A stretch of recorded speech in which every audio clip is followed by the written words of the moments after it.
Mallika productions Subaskaran தயாரிப்பில் அறிமுக இயக்குனர் ஏஆர் ஜீவா இயக்கத்தில் அனுபமா பரமேஸ்வரன் நடிப்பில் லாக்டவுன் டிசம்பர் 5 முதல் திரையரங்குகளில். ஊழல் வழக்குகளில் மன்னிப்பு கோரி இஸ்ரேல் பிரதமர் நெதன்யாகு அந்நாட்டு அதிபரிடம் விண்ணப்பித்துள்ளார். இஸ்ரேல் பிரதமர் நெதன்யாகு நீண்ட நாட்களாக ஊழல் வழக்கு விசாரணைக்காக எதிர்கொண்டு வருகிறார்.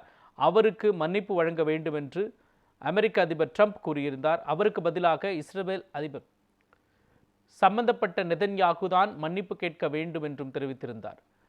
இந்நிலையில் ஊழல் வழக்குகளில் இருந்து மன்னிப்பு கோரி இஸ்ரேல் பிரதமர் நெதன்யாகு அந்நாட்டு அதிபர் ஐசக் ஹெர்சோகியிடம் விண்ணப்பித்துள்ளார். இதனை இஸ்ரேல் பிரதமர் அலுவலகம் தெரிவித்துள்ளது. நெதன்யாகுவின் இந்த கோரிக்கை அசாதாரணமானது என்றும் அதன் விளைவுகள் முக்கியமானவை என்றும் இஸ்ரேலின் அதிபர் அலுவலகம் கூறியிருக்கின்றது.